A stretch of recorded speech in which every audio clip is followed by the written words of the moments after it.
Ordinary and extraordinary பர்சனுக்கு இருக்கிற வித்தியாசம் என்ன தெரியுமா? இவங்க 2 பேரையும் எது பிரிக்கும் தெரியுமா?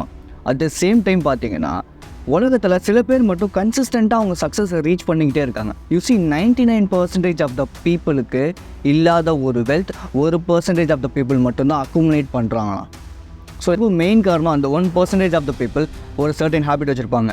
குடிக்கிறது, சிகரெட் அடிக்கிறது, இந்த மாதிரியான ஹேபிட்ஸ் அது கிடையாது. உங்களுக்கு தெரியாத ஒரு சில ஹேபிட்ஸை இந்த இடத்துல நான் உங்களுக்கு சொல்ல போகிறேன். நான் கேஜே, நீங்கள் பார்த்துட்டு இருக்க சேனல் வாய்ஸ் ஆஃப் கேஜே. இங்கே நான் செல்ஃப் இம்ப்ரூவ்மெண்ட் கோச் பண்ணிகிட்ருக்கேன். ஸோ என்ன நான் இம்ப்ரூவ் பண்ணிகிட்ருக்கேன், எனக்கு நான் நிறைய விஷயங்கள் லேர்ன் பண்ணிகிட்ருக்கேன். அதை நான் உங்களுக்கு இங்கே ப்ரீச் பண்ணிகிட்ருக்கேன். ஸோ டேரெக்டாக நம்ம அது என்னென்ன ஹேபிட்ஸ் அப்படிங்கிறத பார்க்கலாம். ஸோ இந்த கண்ணாடி நல்லாயிருக்கும்னு நினைக்கிறேன். இது ஆக்சுவலி ஒரு கம்ப்யூட்டர் கிளாஸ் தான். ஓகேவா? எனக்கு கண்ணு தெரியாமல் இல்லை, கண்ணு தெரியும். பட் இதனால் சும்மா போடலாமே, நல்லா இருக்கே அப்படிங்கிறதுக்காக. பாயிண்ட் நம்பர் 1, எனக்கு ஒரு ஃப்ரெண்டு இருந்தார். அவர் எந்நேரமும் 24 மணி நேரமும் ஃபோனில் இப்படியே இருப்பார். என்னடான்னு போய் பார்த்தா அவருக்கு வாட்ஸ்அப்பில் வந்து ஏகப்பட்ட மெசேஜஸ் வரும். என் ஃபோன் எடுத்து பார்த்தா மெசேஜே இருக்காது. அவருக்கு ஏகப்பட்ட மெசேஜ் இருக்கும். எப்படா மச்சான் அவனுக்கு மட்டும் இப்படி மெசேஜ் வந்துக்கிட்டே இருக்குது அப்படின்னா, அதெல்லாம் அப்படி தான்டா அப்படின்னாரு. ஒரு நாள் அவரோட ட்ரிக்கை நான் கண்டுபிடிச்சேன். என்ன பண்ணுறாரு அப்படின்னா, எல்லாருக்கும் யாருமே மெசேஜ் அனுப்பலைன்னா அவங்க எல்லாருக்குமே இவர் போய் ஒரு மெசேஜ் அனுப்பி விட்றாரு. ஸோ அப்போ ஆட்டோமேட்டிக்காக அவங்க என்ன பண்ணுவாங்கன்னா, ரிப்ளை பண்ணுவாங்க இல்லையா, அதெல்லாம் அப்படியே தேக்கி வச்சுப்பார். ஓகேவா? திரும்பி ரிப்ளை பண்ண மாட்டார். ரொம்ப அவர் பிஸியாக இருக்கிற மாதிரி ஒரு கொஞ்சம் நேரம் கழிச்சு அப்படியே பொறுமையாக ரிப்ளை பண்ணுவார். இதே மாதிரி இன்னொரு ஒரு ஃப்ரெண்ட் ஒருத்தர் இருக்குது. எப்போவுமே வந்து கும்பலோடு இருக்கணும். அவனுக்கு தனியாக இருந்தால் பைத்தியம் பிடிச்சிடும். அதனால் என்ன பண்ணுவான்னா, வீட்டில் இருக்கவே மாட்டான். ஒன்று எங்கள் வீட்டுக்கு வந்துடுவான், இல்லைனா வந்து மற்ற யாராவது ஃப்ரெண்டு வீட்டுக்கு போயிடுவான். 24 மணி நேரம் அந்த ஃப்ரெண்ட்ஸோடு சுற்றிக்கிட்டே இருக்கணும். யாராவது ஒருத்தவங்க இல்லைன்னா அப்படியே அவனுக்கு பைத்தியம் பிடிக்கிற மாதிரி ஆகிடும். ஸோ இது எதுக்காக சொல்கிறேன் அப்படின்னா, சக்ஸஸ்ஃபுல் பீப்புள், அதாவது அந்த extraordinary people 1% of the people தனியாக இருப்பாங்க. ஒரு சீசன், ஒரு தனியான ஒரு 6 மாதம், ஒரு 3 மாதம் டைம் ஸ்பெண்ட் பண்ணுவாங்க அவங்க கூட அவங்களே. யூசி லோன் வாரியர்ஸ் அப்படின்னு நான் அந்த இடத்துல சொல்ல விரும்புகிறேன். நான் ஒரு அலோன் வாரியர், நான் தனியாக தான் எப்போவுமே இருப்பேன். அது வந்து எனக்கு அது செட் ஆகாத ஒரு விஷயம். பட் அவங்க என்ன பண்ணுவாங்க அப்படின்னா, அவங்களோட லைஃப்பை இம்ப்ரூவ் பண்ணுறதுக்காக ஒரு சர்டைன் பீரியட் எடுத்துக்கிட்டு அந்த பீரியடுக்குள்ள ஒரு 6 மந்த்ஸோ இல்லை வந்து ஒரு 12 மந்த்ஸோ அவங்கள தனிமைப்படுத்திக்கிட்டு அந்த விஷயத்தில் மட்டும் ஃபோக்கஸ் பண்ணிவிட்டு அந்த விஷயத்தில் அவங்க சக்ஸஸ் ஆனதுக்கப்புறம் திரும்பி வந்து கம்பைன் ஆக ஆரம்பிச்சிருவாங்க. அண்ட் ஸோ அவங்க பிடிக்கிற வந்து ஃப்ரெண்ட்ஸ் எல்லாமே பார்த்தீங்கன்னா ஒரு ஹை குவாலிட்டியான பீப்புளாக பிடிப்பாங்க. லைக் வந்து ரொம்ப ரொம்ப ஹை குவாலிட்டியான பீப்புளாக இருப்பாங்க. அவங்க எல்லாமே நிறையா நாலேஜ் பர்சன்ஸாக இருப்பாங்க, நிறையா வந்து பிஸ்னஸ் பண்ணுற பீப்புளாக இருப்பாங்க. ஸோ இந்த மாதிரி பீப்புளாக இருப்பாங்க. ஸோ நம்மளுமே வந்து என்ன பண்ணலாம் அப்படின்னா, சம்டைம்ஸ் இந்த லோன்லினஸை சம்டைம்ஸ் நம்ம வந்து அலோனாக இருக்க ட்ரை பண்ணலாம். அலோன் இன் த சென்ஸ், தனியாக நீங்கள் எப்போவுமே இருங்க நான் சொல்ல கிடையாது. ஒரு 6 மாதமோ 12 மாதமோ உங்களோட கோலுக்காக உங்களை நீங்கள் கொஞ்சம் தனிமைப்படுத்திக்கங்க. அந்த கோலுக்காக மட்டும் வளைங்க. இப்போது நான் இருக்கிறது கூட அந்த மாதிரியான ஒரு பீரியடில் தான் நான் இருக்கேன். ஸோ நான் அதை ப்ராக்டிஸ் பண்ணிகிட்ருக்கேன். எனக்கு ரொம்ப ரொம்ப ஹாப்பியாக ஃபீல் ஆகுது. பிகாஸ் சும்மாவே இருந்துட்டு நம்ம வந்து நம்மளோட லைஃப்காக ஏதோ ஒரு விஷயம் பண்ணுறோம், ஃபுல் அண்ட் ஃபுல் ஃபோக்கஸ் அதுலேயே இருக்கும். அப்படிங்கும்போது பெர்ஸ்பெக்டிவே வேறு மாதிரி இருக்குது. ஸோ இது வந்து 1% ஆஃப் த பீப்புளுக்கு இருக்கிற ஒரு பர்டிகுலரான ஒரு ஹேபிட். இந்த ஹேபிட்டை நீங்கள் ப்ராக்டிஸ் பண்ணிங்கன்னா நீங்களுமே அந்த 1% பீப்புளில் கண்டிப்பாக உங்களால் வர முடியும். பாயிண்ட் 2, ஏன் சின்ன வயசில் எங்கள் அப்பா இருக்கும்போது, இப்போ எங்கள் அப்பா கிடையாது, இறந்துட்டார். ஸோ நான் சின்ன வயசில் இருக்கும்போது நான் என்ன கேட்டாலும் அவர் வாங்கி தருவார். ஆனால் அவர் லேட்டாக வாங்கி தருவார். எனக்கு இதனாலே வந்து மேக்ஸிமம் ஆஃப் த டைம் எனக்கு வந்து எந்த ஒரு பொருள் மேலேயும் பெருசாக ஆசை இல்லாமலே போயிடுச்சு. ஸ்கூலுக்கு போகிறப்ப கூட ஒரு சைக்கிள் வேணும்னா கூட எனக்கு அது வந்து நான் 10th கேட்டேன்னா எனக்கு 11th தான் சைக்கிளே கிடச்சி. ஸோ ஒரு மொபைல் ஃபோன் வந்து நான் காலேஜில் தான் வந்து யூஸ் பண்ணவே ஆரம்பித்தேன். ஏன்னா எனக்கு அப்போ தான் செகண்ட் இயரில் தான் எனக்கு வந்து இந்த டச் ஆண்ட்ராய்ட் மொபைலே வாங்கி கொடுத்தாங்க வீட்டில். ஸோ இப்படி எனக்கு பெருசாக எது மேலேயுமே ஆசை இருந்ததே கிடையாது. இப்போ இந்த ரீசெண்ட் டைமில் நான் வந்து வண்டியில் போயிட்டுருக்கும் போது கூட வந்து பார்த்திங்க அப்படின்னா, வண்டியில் போயிட்டுருப்பேன். நிறையா பேர் பார்த்திங்கன்னா அந்த பாட்டு கேட்டுக்கிட்டு போகிறது, அதே மாதிரி நம்ம முன்னாடி பொறுமையாக போயிட்டுருக்கோம் அப்படின்னா பின்னாடி வந்து ஹார்ன் அது டர்னு நமக்கு அப்படியே அவ்வளோ இரிட்டேட் ஆகும். எனக்கு அவ்வளோ டென்ஷன் ஆகும். ஏன் அது முன்னாடியே கிளம்பி போனா என்ன, ஏன் இல்லை அப்படின்னா கொஞ்சம் பொறுமையாக போனேன், நான் செத்த போயிடுவேன். அந்த மாதிரி தான் இருக்கும். அதனாலே வந்து என்ன ஆகும் அப்படின்னா, அதுவும் நிறைய ஆக்சிடென்ட்ஸ் எனக்கு வந்து ரீசெண்ட் டைமில் நடக்குது. Because of not having patience. So delayed கிராட்டிஃபிகேஷனை நம்ம யாருமே பழகிறதே கிடையாது. ஃபோனில் முன்னாடியாவது பெரிய பெரிய கண்டென்ட்ஸ் இருக்கும், இன்றைக்கி அப்படி கிடையாது. ஷார்ட் ஃபார்ம் ஆஃப் கண்டென்ட்ஸ் எல்லாமே சின்னதாகிடுச்சு. ஸோ அப்போ அந்த ஷார்ட் ஃபார்ம் ஆஃப் விஷயங்களுக்கு மூளை பழகிடுச்சு. ஸோ அப்போ நம்மளோட டோப்பமைன், நான் முன்னாடியே ஒரு வீடியோவில் சொல்லியிருப்பேன், டோப்பமைன் வந்து அதோட பேஸ் லைனில் இருக்கும். நம்ம ஒரு விஷயம் பண்ணும்போது ஆக்டிவேட் ஆகிறது திரும்பி கீழே ரொம்ப பேஸ் லைனை விட்டு கீழே போகும். திரும்பி நம்ம அந்த பேஸ் லைன் போனாலும் நம்மளால் வந்து திரும்பி வந்து என்னென்னா இன்னும் எக்ஸ்ட்ரா போனேன்னா தான் அந்த பேஸ் லைனை விட தாண்டி அதிகமாக போனால் தான் அந்த ஒரு சாட்டிஸ்ஃபேக்ஷன் க்ரியேட் ஆகும். ஸோ இன்றைக்கி ஏன் நிறையா பேரால் வந்து அந்த வண்டி ஓட்டுற அந்த டைமிங்கில் கூட பாட்டு கேட்டுக்கிட்டே போகணும், நிப்பாட்டாமல் ஃபோன் பேசிக்கிட்டே போகிறாங்க. ஏன் வந்து ஹாரன் வீண் அடிச்சுக்கிட்டே இருக்காங்கன்னா அவங்க எல்லோரும் ஏதோ ஒரு ஷார்ட் டேர்ம் ஆஃப் விஷயங்களுக்கு பழகிட்டாங்க. மேபி அது ஸ்மோக்கிங், போன் அடிக்ஷன். கண்டிப்பாக இந்த மாதிரி ஹேபிட்ஸ் இருக்கிறவங்க அவங்களுக்கு பொறுமையாக அவங்களுக்கு இல்லைனா கண்டிப்பாக இந்த மாதிரி விஷயங்களை பண்ணிகிட்ருக்காங்கன்னு அர்த்தம். லிட்ரலாக தான். ஏன்னா நான் லிட்ரலாக வண்டியில் போய்ட்டு இருக்கும்போது ஒரு 30 ஏஜ் பீப்புள், 40 ஏஜ் பீப்புள், சின்ன பசங்க கூட பொறுமையாக போவாங்க போல. இவங்க பெரியவங்க இருக்காங்கல்ல, அப்படியே போட்டு ஹார்னை வந்து done done done done done ஆடி அப்படி அவ்வளோ டென்ஷன், திரும்பி சப்புன்னு அறையலாமான்னு தோணும், அந்த அளவுக்கு டென்ஷன் ஆகும். ஸோ இவங்களில் நிறையா பேர் வந்து பானுக்கோ இல்லை வந்து சிகரெட்டுக்கோ இல்லை வந்து ட்ரிங்க்ஸ் ஹேபிட்டுக்கோ இந்த மாதிரி நிறைய விஷயங்களுக்கு அடிக்ட் ஆகிட்டாங்க அவங்க.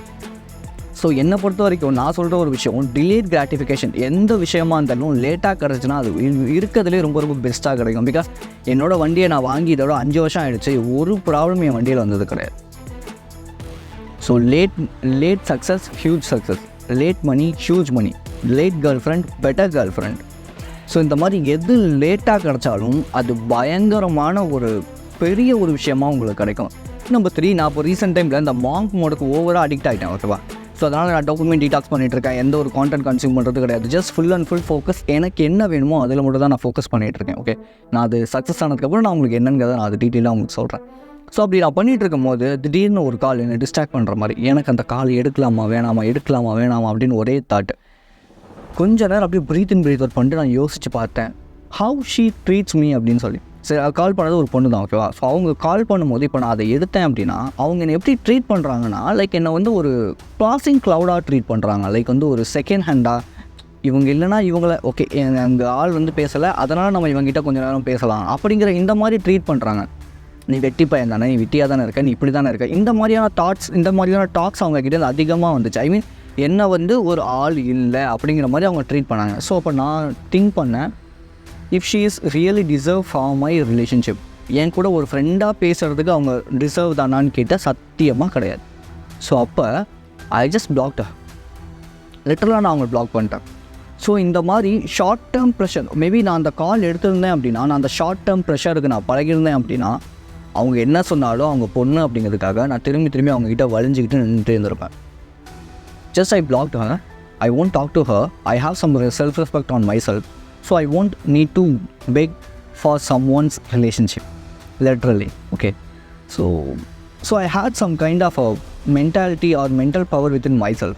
So it makes me sometimes a tough man. I think so. Okay, fine. So let's get into the content. இதில் என்ன சொல்ல வரேன் அப்படின்னா, இந்த ஷார்ட் டேர்ம் ப்ரெஷர் அதுக்கு நீங்கள் தள்ளி வச்சுட்டு பிக் ஹார்ட் திங்ஸ். ஒரு விஷயம் கஷ்டமாக இருக்குது, ஆனால் அது பண்ணால் என் லைஃப்பில் என்னால் இம்ப்ரூவ் ஆகிட முடியும் அப்படின்னா, just do that kind of hard things தான் நான் சொல்லுவேன்.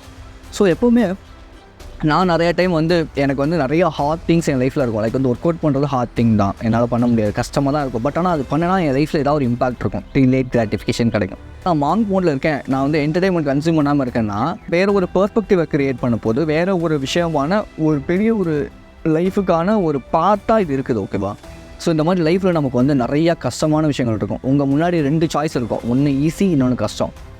எனக்கு தெரிஞ்சு நீங்கள் ப்ராபப்ளி கஷ்டமான விஷயத்தை சூஸ் பண்ணிங்க அப்படின்னா உங்கள் லைஃப்பில் நீங்கள் இது வரைக்கும் இருக்கிறத விட வேறு மாதிரியான ஒரு சில விஷயங்களை உங்களால் பார்க்க முடியும். பட் நீங்கள் ஈஸியான விஷயங்களை சூஸ் பண்ணிங்க அப்படின்னா, இல்லை இந்த சினிமாவில் சொல்கிறாங்க, இதில் சொல்கிறாங்க, அதில் சொல்கிறாங்க, ஸோ அதனால் ஈஸியான விஷயத்தை நான் சூஸ் பண்ணுறேன்னு சொல்லி சூஸ் பண்ணிங்கன்னா மேபி அந்த நேரத்துக்கு அந்த சமயத்துக்கு இந்த ஒரு விஷயம் ரொம்ப ரொம்ப ஜாலியாக இருக்குமே தவிர இதனால் வரப்போகிற பின் விளைவுகள் பயங்கரமாக இருக்கும். யூசி இன்றைக்கி நீங்கள் இன்ஸ்டாவில் நிறையா ஃபேமஸான பீப்புள் வந்து என்ன பண்ணுறாங்கன்னா, இந்த இது பண்ணுங்கள் அந்த இது பண்ணுங்கன்னு சொல்லி எவ்வளோ ப்ராப்ளம்ஸ் இன்றைக்கி நடந்துகிட்ருக்குன்னு உங்களுக்கே லிட்டரலாக தெரியும்னு நினைக்கிறேன். I think so. ஏன்னா நான் இன்ஸ்டாவில் குவிட் பண்ணிட்டேன், அதனால் எனக்கு தெரில. உங்களுக்கு நிறையா எவ்வளோ வந்து ஃபேக்கான விஷயங்களை சொல்கிறாங்க. இதை நீங்கள் அப்லோட் பண்ணி இதில் நீங்கள் வந்து இன்வெஸ்ட் பண்ணிங்கன்னா போதும், இவ்வளோ தூரம் நீங்கள் வந்து இதாகிடலாம். ஷார்ட் டேர்முக்கு நம்ம வந்து பழகிட்டு அந்த ஹார்ட் திங்ஸை பண்ணுறாமல் இந்த மாதிரியான விஷயங்களை பண்ணும்போது நம்மளால் எதுவுமே பண்ண. பட் சக்ஸஸ்ஃபுல் பீப்புள் எப்போவுமே வந்து அவங்க ஹார்டாக இருக்கிற ஒரு விஷயத்தை சூஸ் பண்ணி அந்த விஷயத்தில் நான் என்ன பண்ணலாம் அப்படிங்கிறது தான் அவங்க ஃபோக்கஸ் பண்ணுவாங்க. பிகாஸ் அந்த ஹார்டாக இருக்கிற விஷயம் தான் அவங்களுக்கு நிறைய ஆப்பர்ச்சுனிட்டிஸை க்ரியேட் பண்ணி கொடுக்கும். ஸோ இன்றைக்கி யூடியூப் அப்படிங்கிறது கூட ஒரு ஹார்டான விஷயம் தான். மேபி எத்தனை பேர் நீங்கள் யூடியூபர் ஆகணும்னு நினைக்கிறீங்கன்னா தாராளமாக அந்த ஹார்டான விஷயத்தை ட்ரை பண்ணுங்கள், தப்பு கிடையாது. ஓகே, லீடர்ஸ்லாம் வச்சுக்கோங்க, இப்படி வச்சுக்கோங்க அப்படி வச்சுக்கோங்கன்னு 1000 பேர் சொன்னாலும் அதெல்லாம் காது, அவங்க எவ்வளோ பெரிய ஆளாகனா இருக்கட்டும், அதெல்லாம் காதலே வாங்கிக்காதீங்க. உங்களுக்கு ஒரு விஷயம் ஹார்டாக இருக்குது, எனக்கு இதை பண்ணால் என் லைஃப்பில் ஏதாவது ஒரு இம்ப்ரூவ்மெண்ட் இருக்குன்னா தாராளமாக நீங்கள் அதை தைரியமாக பண்ணுங்கள். ஸோ இங்கே வந்து உங்கள் லைஃப்பை நீங்கள் வாழுங்க. அடுத்தவங்க பெர்ஸ்பெக்டிவ்லேருந்து எந்த ஒரு விஷயத்தையும் பார்க்காதீங்க. உங்கள் பெர்ஸ்பெக்டிவ்லேருந்து பாருங்கள். அட்வைஸ் நீங்கள் எடுக்கிறது வந்து லிட்ரலாக சக்ஸஸ்ஃபுல்லாக யாராவது இருக்காங்கன்னா அவங்ககிட்டேருந்து கேட்குறதுக்கு ட்ரை பண்ணுங்கள். சும்மா வந்து வெளியே வந்து ஷோ ஆஃப் பண்ணி நான் இவ்வளோ சக்ஸஸ்ஃபுல்னு யாராவது காட்டிக்கிறாங்கன்னா அவங்கக்கிட்டேருந்து நீங்கள் எந்த ஒரு அட்வைஸும் எடுத்துக்காதீங்கன்னு தான் நான் மேக்ஸிமமாக ரெக்கமெண்ட் பண்ணுவேன். And so pick the hard things that may help your life to grow your self. Okay, so actually வந்து இதை பற்றி க்ரோ யுவர் செல்ஃப் அப்படின்னோடனே தான் எனக்கு வந்து ஒரு விஷயம் வந்து ஞாபகம் வருது. லைக் நம்மள நிறையா பேர் இந்த பான் அடிக்டடாக இருக்கும். அதுலேருந்து எப்படி வெளியே வரதுன்னு தெரியாது, என்னால் கண்ட்ரோலே பண்ண முடியாமல் இருக்கும். ஸோ அந்த வீடியோ 2 பார்ட்டாக நான் அப்லோட் பண்ணியிருக்கேன். லிங்க் இங்கே கொடுக்குறேன், ஜஸ்ட் போய் செக் பண்ணி பாருங்கள். உங்களுக்கு கண்டிப்பாக ரொம்ப யூஸ்ஃபுல்லாக இருக்கும். So be strong and stay positive. This is KJ. I will see you in this video and thank you for watching this video. Love you guys.